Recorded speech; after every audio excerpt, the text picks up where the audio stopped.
3 दिवसांपूर्वी झालेला मुसळधार पाऊस आणि सोसायट्याच्या वाऱ्यात झाडं पडून जखमी झालेले पांडुरंग भुवड यांची मृत्यूशी अखेर असलेली झुंज अपयशी ठरली आहे। त्यामुळे त्यांच्यावर अवलंबून असलेल्या 4 मुली पोरक्या झाल्या आहेत। हाजुरीजवळील प्रादेशिक परिवहन कार्यालयाजवळ पांडुरंग भुवड यांच्यावरती झाड पडलं होतं। त्यांना तातडीने शिवसेनेचे स्थानिक नगरसेवक विकास रेपाळे आणि नम्रता भोसले जाधव यांनी महावीर जितो रुग्णालयामध्ये दाखल केले। गेल्या 3 दिवसांपासून त्यांच्या रुग्णालयातील उपचारांबाबत उपमुख्यमंत्री एकनाथ शिंदे, पालिकेचे आयुक्त सौरव राव यांच्या वतीने रेपाळे व त्यांचे सहकारी लक्ष ठेवून होते। मात्र दुर्दैवाने उपचारादरम्यान भुवड यांची प्राणज्योत मालवली आहे। या घटनेचे गांभीर्य ओळखून विकास रेपाळे आणि नम्रता भोसले जाधव, नगरसेवक राजेंद्र फाटक, नगरसेविका मीनल संखे यांनी तात्काळ आयुक्त सौरव राव यांची भेट घेतली आहे। यावेळी उपमुख्यमंत्री शिंदे यांनी राव यांच्याशी फोनवरून संपर्क साधत भुवड कुटुंबांना तात्काळ आर्थिक मदत देण्याचे निर्देश दिलेत। आगामी महासभेत याबाबत ठराव मंजूर करून भुवड कुटुंबियाला आर्थिक मदत आणि वारसाला ठाणे महापालिकेत नोकरी देण्यात येईल। या प्रश्नी उपमुख्यमंत्री शिंदे यांचे आयुक्त राव आणि महापौर शर्मिला पिंपोळकर यांच्याशी चर्चा झाल्याचं रेपाळे यांनी नमूद केले। भुवड कुटुंबियांचे कधीही न भरून येणारं नुकसान या घटनेनंतर झाले असून त्यांनी स्थानिक नगरसेवक नात्याने मी आणि नम्रता भोसले जाधव वैयक्तिक मदत देत आहोत। तसेच त्यांच्या कुटुंबियांना कोणत्याही परिस्थितीत वाऱ्यावर सोडणार नाही। शिवसेना उपमुख्यमंत्री एकनाथ शिंदे त्यांच्या पाठीशी खंबीर उभे असल्याचं नगरसेवक विकास रेपाळे, नगरसेविका नम्रता भोसले जाधव, नगरसेविका मीनल संखे, नगरसेवक राजेंद्र फाटक यांनी प्रसारमाध्यमांशी बोलताना सांगितले। झालेली घटना पण आमच्या प्रभागात होती आणि जी दुर्घटनाग्रस्त झालेली व्यक्ती आहे ती देखील राहणारी आमच्याच प्रभागातील आहे। पांडुरंग भिकू भुवड, वय वर्ष 64 असे 6 तारखेला दुपारी 12-12:30च्या सुमारास झाड पडून त्यांच्या मेंदूला मार लागला होता। त्यांना उपचाराकरिता आम्ही जितो हॉस्पिटल या ठिकाणी ॲडमिट केलं होतं आणि ॲडमिट केल्यानंतर त्यांच्यावरती सर्वतोपरी प्रयत्न केले।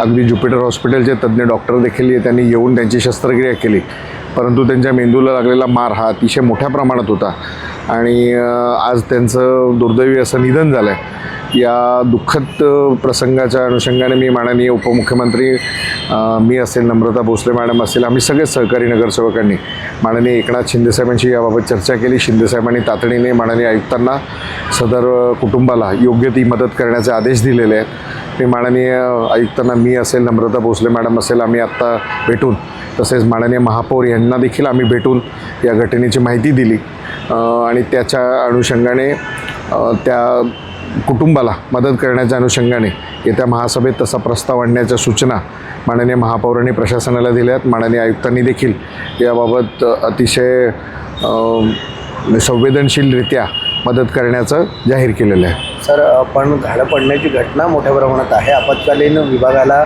उपमुख्यमंत्र्यांनी भेट देखील दिली होती, दोघांचं निलंबन देखील केलेलं आहे।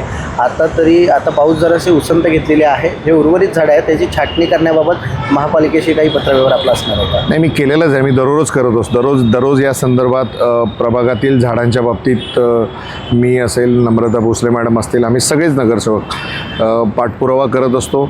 अगदी ज्या काही घटना घडल्यात आपण कालही बघितलं असेल की आम्ही आदरणीय उपमुख्यमंत्री एकनाथ शिंदेसाहेबांना जी वस्तुस्थिती आहे ती समोर आणण्याचा प्रयत्न केला आहे। अजून जे काही बाकीचे जे विषय जे न बोलता आले ते नक्कीच येणाऱ्या महासभेमध्ये मांडले जातील की कशा पद्धतीने त्याच्यामध्ये कामात सुधारणा केली पाहिजे। आणि मला असं वाटतं की थोडंसं असंवेदनशील असे काही अधिकारी वागत आहेत आणि त्या दृष्टीने देखील त्याबाबत येणाऱ्या महासभेमध्ये त्याबाबत चर्चा करण्यात येईल आणि नक्कीच प्रशासनाला जी काही दुर्घटना घडली आहे किंवा जे काही संबंध ठाणे शहरामध्ये जी काही आपत्तीच्या बाबत प्रशासनाने केलेली कामगिरी याच्याबाबत नक्कीच जाब विचारण्यात येईल। चांगल्या झालेल्या कामाचं कौतुक करताना जिथे चुकलेत त्या ठिकाणी अगदी जाब विचारण्याचं काम देखील आमच्या माध्यमातून करण्यात येईल। आपत्ती व्यवस्थापनाच्या मला वाटतं एक अधिकाऱ्याला सस्पेंड केलेलं आहे, परंतु सस्पेंड केल्यानंतर देखील थोडी कामामध्ये सुधारणा झाली पाहिजे। त्या दृष्टीने देखील योग्य त्या उपाययोजना करणं, योग्य त्या पद्धतीने काम करणं हे देखील तितकंच महत्त्वाचं आहे। जरी पाऊस ओसरला असला तरी निसर्गाची आपत्ती आणि एल निनोमुळे ह्यावेळेला कधीही अचानक जोरात पाऊस पडू शकतो, कधीही कुठली आपत्ती येऊ शकते। तर पुढच्या उपाययोजना करण्याच्या दृष्टीने देखील योग्य त्या स्टेप्स ह्या आत्ताच घेतल्या पाहिजेत। इतकी झाडं का पडतात याचं शेवटी रूट कॉज ॲनालिसिस देखील करणं तितकंच गरजेचं आहे। याबाबत देखील माननीय आयुक्तांची, माननीय महापौरांची आम्ही चर्चा केलेली आहे। मी पण आमदार रवींद्र फाटक साहेब आणि महाराष्ट्राचे उपमुख्यमंत्री शिंदे साहेब यांना पण पत्रव्यवहार करून त्यांना जास्तीत जास्त जेवढी काय मदत मिळेल याच्यासाठी आम्ही प्रयत्न करणार आहोत। सोमवारी जी घटना घडली, जे आपल्या पूर्ण महाराष्ट्र राज्यभर जे मुसळधार पाऊस होत होता आणि आपत्ती अशी होती की RTOच्या कडेला असलेले झाड ते उन्मळून पडलं आणि आमच्या धर्मवीर नगरमधला एक आमचा सदस्य, परिवारातला एक सदस्य तिथे तो झाडाखाली सापडला गेला. खरं तर त्याचं नशीब म्हणायचं आणि त्याला जोरदार मार लागलं होतं. आणि जेव्हा मी आपत्ती व्यवस्थापन आणि ठाणे महानगरपालिकेचे कमिशनर सौरभ राव ह्यांना व्हिडिओ पाठवून कॉल केले की लवकर पाठवा म्हणून टीम, तर तिथे TDRFची जवान सगळे हजर झाले आणि त्याच्यानंतर त्याला महावीर जैन हॉस्पिटलमध्ये त्याला दाखल केलं गेलं.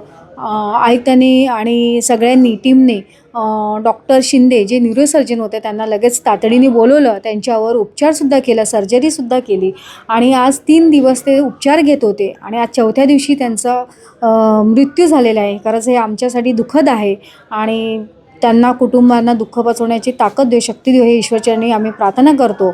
आणि आता आम्ही आयुक्त ठाणे महानगरपालिकेचे आयुक्त सौरभ राव यांना जाऊन माझे सहकारी नगरसेवक राजेंद्र फाटक आणि आम्ही जाऊन भेटलो आणि त्यांना पत्रसुद्धा दिलेलं आहे की त्यांना आपल्या ठाणे महानगरपालिकेतर्फे एक आर्थिक मदत आणि त्यांच्या कुटुंबातील एखाद्याला नोकरीत सेवेत रुजू करून घ्यावा अशी विनंती केलेली आहे.